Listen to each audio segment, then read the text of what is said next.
Wih, mengerikan. Bentar lagi mungkin bakal ada yang komen, hahaha, kasihan deh lo ngelong tapi bla bla bla. It's okay, nggak masalah. Kita kan udah menyiapkan plan. Itulah gunanya plan, ya. Kita tahu re-entry di mana, kita tahu stop loss-nya di mana, kita tahu entry averaging-nya juga di mana, dan ini masih termasuk entry averaging, ya.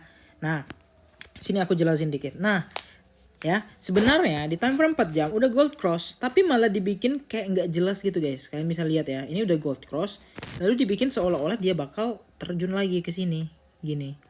Ya, bisa bikin kayak gitu.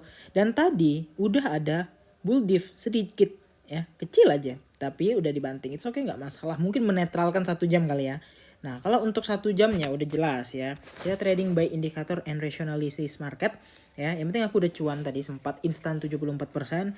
Dan ini masih area untuk ngelong. Nah, ini bakal jadi yang terakhir kalinya untuk pom-pom. Ingat, kita kalau sebelum dump parah, kita akan mengalami pom-pom yang begitu dahsyat dulu seperti kejadian-kejadian yang sudah-sudah. Kayak gini nih, ya. Dari sini diterjunkan sampai sini, baru di pom-pom lagi. Kenapa? Ya leak hunter guys, ya. Bandar kalau nggak ngelik hunter nggak dapat uang gitu. Nah, jadi yang jelas selama ini ya kita masih berpegang pada historical. Yang mana ya diterjunkan untuk dijemput kayak gini contohnya. Ya, yang ini diterjunin nih untuk jemput ke sini. Yang ini nih yang harusnya udah naik ini, pattern kayak gini udah naik gitu. Diterjunkanlah sampai sini, ya. Baru diangkat lagi di sininya gitu, ya. Nah, itulah dia tadi bandar. Intinya kalian paham overbought, oversold, bull diff, bear diff dan segala macem itu udah cukup untuk modal kalian scalping. Beda sama long term ya. Kalau long term nggak harus punya skill, kalian bisa main. Tapi ingat, kalau main di saat sekarang untuk long term udah jelas ya benar sekali sangkut gitu ya. Nah, tapi memang cocok banget untuk trading saat ini dengan market kayak gini tuh scalping. Ya, udah paling benar. Karena apa? Karena kita mendirection ke bawah ya. Kalau kalian mendirection ke atas, kalian scalping rugi gitu. Kenapa? Kalian bisa TP di saat koinnya masih over apa ya? Masih over performance, yang mana masih good untuk performance-nya, tapi kalian udah TP, bisa aja dia masih naik sekitar 100% lagi atau berapa puluh persen lagi yang mengakibatkan kalian nyesel kalau TP gitu ya. Tapi kalau untuk saat ini tidak ada yang nyesel untuk di take profit karena kalian cuma main sepersekian panjang candle aja di bearish share.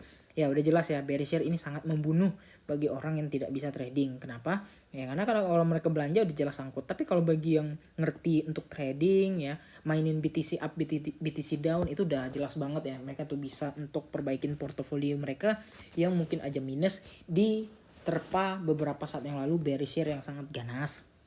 Dan ini bakal terakhir kalinya mengganas lagi ya. Jadi kita doakan naik aja dulu entah sampai 21, 22 ya udah nggak masalah gitu kan.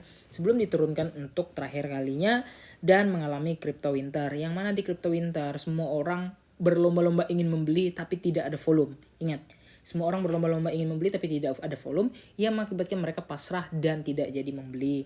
Nah, jadi bandar juga biasanya kalau di crypto winter itu ditahan aja dulu, mereka nggak nyerok, mereka cuma masang jaring ke bawah. Siapa tahu ada bandar lain yang ngedam, jadi mereka udah terjaring tapi mereka tidak membeli. Karena kalau mereka membeli udah pasti pump atau pom-pom. Yang mana kalau pom-pom orang akan cenderung lebih membeli juga, yang artinya patternnya untuk winter itu invalid. Kenapa? Ya winter kan dingin, tidak ada pergerakan bosku. Jadi artinya kalau udah winter udah pasti tidak ada pergerakan dan benar-benar sideways turun ataupun sideways naik.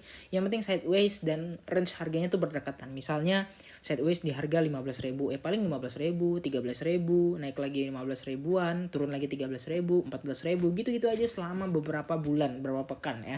Nah, biasanya tuh terjadi tuh kayak gitu untuk historical di 2013 dan di 2018 lalu. Apakah di 2022 ini akan mengulang historical yang serupa untuk pergerakan Bitcoin? Kita tunggu aja beberapa bulan. Enggak beberapa bulan lagi, beberapa minggu lagi, yaitu di Oktober dan juga November ini. Dan kita bakal lihat crypto winter mulai November sampai Desember. Januari mungkin ada sedikit pom-pom ya. Februari kita ngedam, Maret kita ngedam, April kita naik. Kira-kira kayak gitu mappingnya. See you in the next video.